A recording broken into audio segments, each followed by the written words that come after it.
ನಮಸ್ಕಾರ ಸ್ನೇಹಿತರೆ, ನಿಮ್ಮೆಲ್ಲರಿಗೂ ಸಂಕ್ರಾಂತಿ ಹಬ್ಬದ ಹಾರ್ದಿಕ ಶುಭಾಶಯಗಳು. ಮಂಜು, ಹಕ್ಕಿಗಳ ಕಲರವ, ಸುಂದರವಾದ ಕೆರೆ. ಈ ಪ್ರದೇಶ ಯಾವುದು ಅಂತ ಕೇಳ್ತಾ ಇದ್ದೀರಾ? ನಾವಿವತ್ತು ಬಂದಿರೋದು ಮಣ್ಣೆ ಅನ್ನೋ ಜಾಗಕ್ಕೆ. ಹೌದು, ಈ ಮಣ್ಣೆ ಅನ್ನೋದು ಗಂಗರಸರ ಕಾಲದ ಜಾಗವಾಗಿತ್ತು. ಇದರ ಹಿಂದಿನ ಹೆಸರು ಮಾನ್ಯಪುರ. ಗಂಗರಸರ ಮೊದಲ ರಾಜಧಾನಿ ಕೋಲಾರ. ಅದಾದಮೇಲೆ ಅವರು ಬಂದಿದ್ದು ಮಾನ್ಯಪುರಕ್ಕೆ. ಮಾನ್ಯಪುರ ಅಥವಾ ಮಣ್ಣೆ ಅದಾದಮೇಲೆ ಅವರು ತಗೊಂಡಿದ್ದು ತಲಕಾಡನ್ನು ಅವರ ರಾಜಧಾನಿಯಾಗಿ. ಈಗ ಇದೇ ಮಾನ್ಯಪುರ ಮಣ್ಣೆಯಾಗಿದೆ. ಒಂದು ಸುಂದರವಾದ ಗ್ರಾಮ. ಇದರಲ್ಲಿ ಬಹಳ ಐತಿಹಾಸಿಕ ಕುರುಹುಗಳನ್ನ ಸಹ ನಾವು ನೋಡ್ಬೋದು. ಹೌದು, ಗಂಗರಸರ ರಾಜಧಾನಿ ಮಾನ್ಯಪುರ ಅಥವಾ ಮಣ್ಣೆ. ಈ ಗ್ರಾಮ ಬಂದು ಮುಂಚೆ ಮಾನ್ಯಪುರವಾಗಿದ್ದಾಗ ಶ್ರೀಪುರುಷನ ಕಾಲದಲ್ಲಿ ಒಂದು ವಾಣಿಜ್ಯ ಸಂಕೀರ್ಣವಾಗಿತ್ತು. ಸಾಂಸ್ಕೃತಿಕ ಕಾರ್ಯಕ್ರಮಗಳು ಬಹಳವಾಗಿ ನಡೀತಾ ಇತ್ತು. ಅರಮನೆಗಳಿದ್ವು, ದೇವಾಲಯಗಳಿದ್ವು. ಆದರೆ ಈಗ ಅದು ಒಂದು ಗ್ರಾಮವಾಗಿ ಮಾರ್ಪಾಡಾಗಿದೆ. ಹೀಗೆ ನಾವು ಮಣ್ಣೆನ ಅರಸ್ತಾ ಹೋದಾಗ ನಮಗೆ ಸಿಕ್ಕಿದ್ದು ಕೆಲವು ಐತಿಹ್ಯವಾದ ಕುರುಹುಗಳು. ಈ ಕುರುಹುಗಳನ್ನು ನಾವು ಹೇಳಬೇಕಾದ್ರೆ ಮೊದಲನೇದಾಗಿ ಕಪಿಲೇಶ್ವರ ದೇವಾಲಯ, ಮತ್ತು ಅದರ ಎದುರುಗಡೆ ನಮಗೆ ಅಕ್ಕ ತಂಗಿಯರು ಕಟ್ಟಿರುವಂತಹ ದೇಗುಲ ಕೂಡ ಕಾಣಿಸುತ್ತೆ. ಇದೇ ಅಕ್ಕ ತಂಗಿಯರು ಕಟ್ಟಿರುವಂತಹ ದೇಗುಲ. ಇದು ಬಹಳ ಪುರಾತನವಾದ ದೇವಸ್ಥಾನ ಅಂತ ಹೇಳಲಾಗಿದೆ.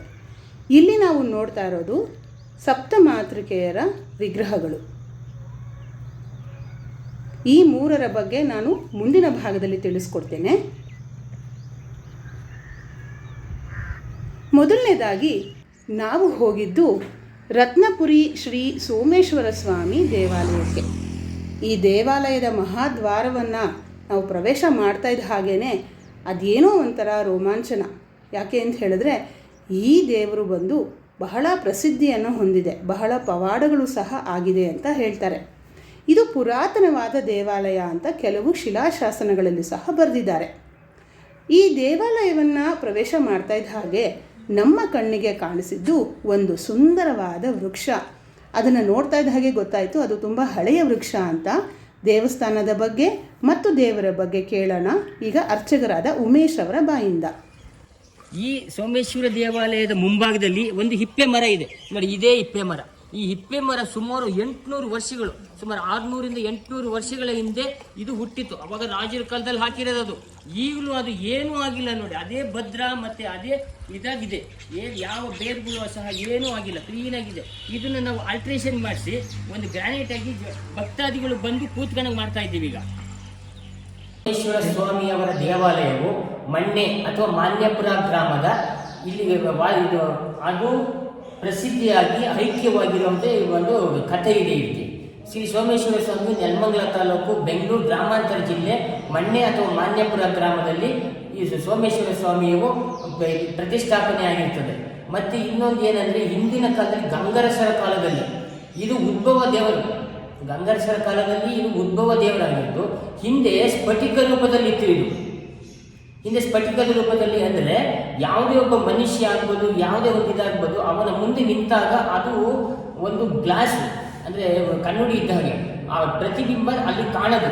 ಅದು ಇತ್ತೀಚೆಗೆ ಸುಮಾರು 800 ವರ್ಷಗಳ ಹಿಂದೆ ಇದೆ. ಈಗ ಇದು ಬರ್ತಾ ಬರ್ತಾ ಬರ್ತಾ ಸ್ವಲ್ಪ ನಶಿಸಿ ಈ ಥರ ಆಗಿದೆ. ಈಗ ಏನು ಅಂದರೆ ಇದರ ಒಂದು ಕಥೆ ಏನಂದರೆ, ಎಲ್ಲ ದೇವಸ್ಥಾನಗಳಲ್ಲೂ ಬಸವಣ್ಣ ಗರ್ಭದ ಗುಡಿಯ ಆಚೆ ಇರ್ತಾನೆ, ಅಲ್ಲಿ ಈ ದೇವಸ್ಥಾನದಲ್ಲಿ ಗರ್ಭದ ಗುಡಿ ಒಳಗೆ ಇದ್ದಾನೆ.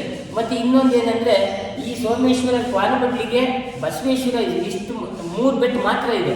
ಇದು ಟಚ್ ಮಾಡಿದ್ರೆ ಅಂದರೆ ಮುಟ್ಟಿಸಿದ್ರೆ ಪ್ರಳಯ ಆಗುತ್ತೆ ಅಂತ ಎಲ್ಲ ಹೇಳ್ತಿದ್ದಾರೆ. ಶ್ರೀ ಸೋಮೇಶ್ವರ ಸ್ವಾಮಿಯ ಗಾತ್ರವು ಯಾವುದೇ ದೇವಸ್ಥಾನಗಳಲ್ಲಿ ಈ ಗಾತ್ರ ಇಲ್ಲ. ಐಟೆ ಆಗಲಿ ಮತ್ತು ಅಗಲನೆ ಆಗಲಿ ಯಾವುದೂ ಈ ಸೈಜ್ ಇರೋದಿಲ್ಲ. ಎಲ್ಲ ದೇವಸ್ಥಾನ ಯಾವ ಕಾಶಿಗೆ ಹೋದ್ರೂ ಈ ಸೈಜ್ ಸಿಗಲ್ಲ. ಈ ಸೈಜ್ ಇದೆ.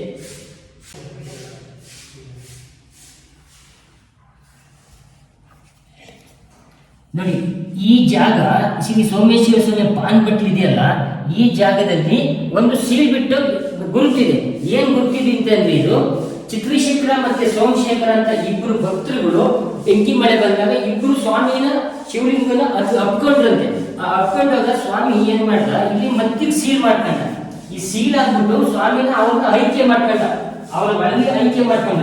ನೋಡಿ ಈ ಜಾಗ ಇದೆಯಲ್ಲ, ಈಗ ಅದನ್ನ ನಾವು ಮುಚ್ಚಿದ್ದೀವಿ. ನೋಡಿ ಈ ಜಾಗ ಇದೆ, ಇಲ್ಲಿದೆ. ಇದು ಫುಲ್ಲು ಸ್ವಾಮಿ ಅರ್ಧ ಓಡಾಗಿ ಸ್ವಾಮಿ ಚಿತ್ರಶೇಖರ ಮತ್ತೆ ಸೋಮಶೇಖರ ಅನ್ನೋ ಇಬ್ಬರ ಭಕ್ತರುಗಳನ್ನ ಅವನು ಒಳಗೆ ಹಾಕೊಂಡು ಹಂಗೆ ಕೂಡ್ಕೊಂಡ.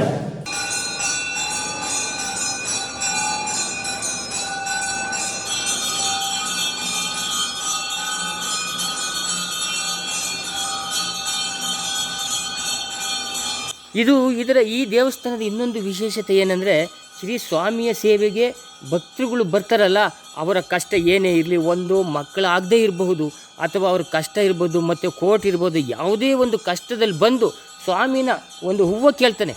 ಯಾರೇ ಆಗಲಿ ಹೂವು ಬಂದು ಕೇಳಿದಾಗ ಸ್ವಾಮಿ ಒಂದೇ ಒಂದು ಹೂವು ಕೊಡ್ತಾನೆ ಅಷ್ಟೇ. ಎಷ್ಟೇ ಹೂವು ಇದ್ದರೂ, ಅವನ ತಲೆ ಮೇಲೆ ಎಷ್ಟೇ ಹೂವು ಇದ್ರೂ ಒಂದೇ ಒಂದು ಹೂವು ಬೀಳಿಸ್ತಾನೆ. ಆ ಹೂವು ಬಲಗಡೆ ಬೀಳ್ಸಿರ್ ಸಾಕು, ಆ ಕೆಲಸ ಆದಂಗೆ. ಈ ಭಕ್ತರುಗಳು ನಂಬಿರೋದು ಇದನ್ನೇ.